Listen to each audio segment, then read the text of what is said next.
Jai Shri Ram, everybody. I wanted to talk today about a subject that is near and dear to the hearts of many of you because you practice this diet, which is vegetarianism. And specifically, I wanted to talk about a trend that I have seen in a lot of Hindu vegetarians, which I feel is very negative, which is an attraction to and interest in veganism. Now, obviously we all understand why there is this attraction, right? Because both veganism and Hindu vegetarianism, you have this overarching idea that it's wrong to kill animals for food, right? From the vegan point of view, it's based on animal welfare, animal rights, these kinds of things. And from the Hindu point of view, it's, that with a foundation of, an actual spiritual value that you are incurring negative karma by killing an animal for food or eating an animal that has been killed by someone else for food when you can obviously eat plants, which even though you're also having to kill plants for the most part, they don't really feel pain. They're not able to suffer in the way that animals do, and so it's far lesser of an incursion of, any kind of karmic effect to kill and eat plants for food compared to animals, right? We all understand this. It's kind of common sense. It's easily understood by anyone that is acquainted with vegetarianism, karma, and the Hindu tradition, right? Now, given that fact and given the fact that the meat and also dairy products that we tend to get in the modern industrialized world tend to be the products of factory farms, which have very horrifying conditions for the animals that are involved there, being, whether it's chickens, pigs, cows, or, anything else. They're obviously very inhumane, and these animals are suffering for their entire lives. And if you're not familiar with that, you can watch any of a number of different documentaries that are online that talk about it. But the reason that I think that the Hindu vegetarian interest in veganism is negative is because within the Hindu tradition, there is also other reasons why a vegetarian diet is so encouraged and supported in the tradition, and none of these reasons have anything to do with people also abstaining from dairy products. So if you think of, traditional Hindu vegetarianism, it's of course what in English would be called lacto-vegetarianism, meaning it's abstaining from meat, abstaining from eggs, but consuming dairy products. Now, obviously, a vegan does not consume dairy products. They don't consume dairy products or honey, even, because those are derived from animals, right? So it's not just about not killing animals for food. For them, it's about not using animals for food at all, right? So that kind of difference is inimical to Hinduism in the sense, not inimical, but contrast with Hindu vegetarianism because of the fact that milk is widely described as being an extremely sattvic food, if not the most sattvic food. And you see that milk is one of the substances used in abhishekam for deities, also ghee and curds, and people will eat, there's no matter how orthodox some Brahmin is, or no matter how orthodox some Jain is, or anybody that holds to some kind of strict food taboos, there's no idea of any food taboos towards any dairy products whatsoever. People are eating milk, butter, ghee, curd, cheese, whatever the case may be. It's all very widespread. And these are even not cheese, but those other substances are also offered to deities, again, in the form of abhishekam and in the form of, people preparing sweets or preparing different foods that involve dairy products to offer as naivedya to the deities in some puja, in some temple, or whatever else, right? So the idea that you would abstain from dairy is really totally absent from Hinduism.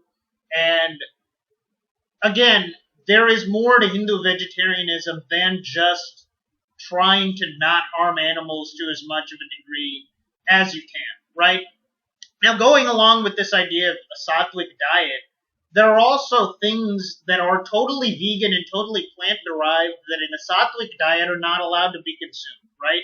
We're all familiar with the fact that very strict Vaishnavas, like for example ISKCON members or Sri Vaishnava Brahmins that are from the Iyengar community in Tamil Nadu, or any kind of very strict practicing Vaishnava is not only going to be a strict vegetarian, but also avoid onions and avoid garlic. Now, these are obviously totally plant foods. There's no animal influence into these foods, but these foods are thought of as being rajasic, right? Because they're thought of as exciting these certain passions that people who are trying to live a sattvic lifestyle, need a sattvic diet, want to avoid. You also see mushrooms being seen as tamasic for the same idea, and also alcohol is avoided on a sattvic diet, which is also, the vast majority of forms of alcohol out there are also totally vegan, meaning, again, totally plant derived. But you again see that there are Hindu reasons for abstaining from certain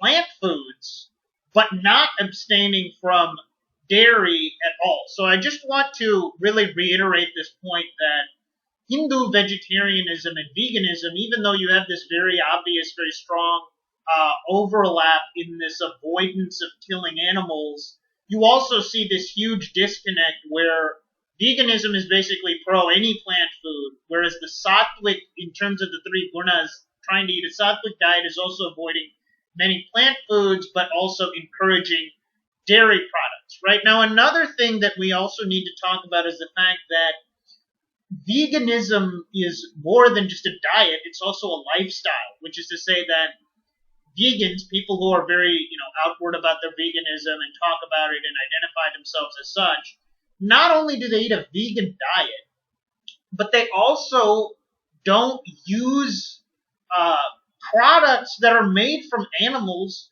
most notably, of course, leather. So they've come up with all of these weird um, fake leather, the basically synthetic material that is thought to look and feel similar to leather that is used in the same kinds of uses that leather is used for. And so they're making, belts and shoes and so on and so forth from this kind of material. Now, this kind of idea is also totally alien to the Hindu tradition, where even Jains or Orthodox Brahmins or any kind of Baniya or other community that's vegetarian, they never had any aversion to using leather. People wore chappals made of leather by the local Dalit caste leather worker, chappal maker.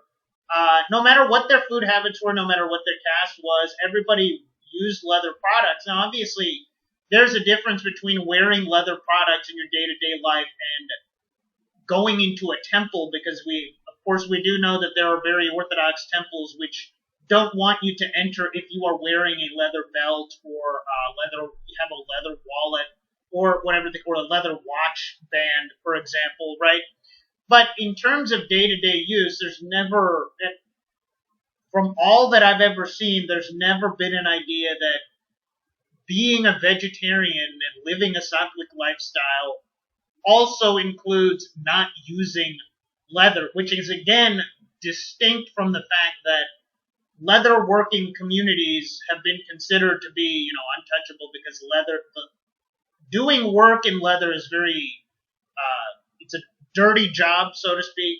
So, separate from that, the usage of leather and the consumption of a non-vegetarian diet are not really connected at all, and also the consumption of dairy products and a non-vegetarian diet are not connected at all in the Hindu tradition. So that's basically my thoughts on this issue. Let me know what you guys think in the comments below. I just want to reiterate the fact that whenever we as Hindus have and this is not all Hindus, obviously, not even, fewer than half of Hindus are vegetarian. In the first place, I'm not a vegetarian either.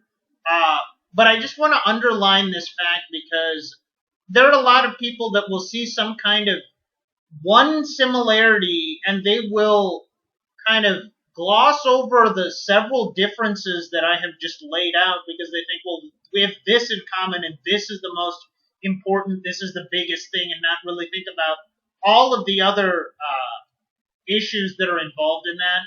So that's all I've got for you guys today. Please like, comment, share, and subscribe.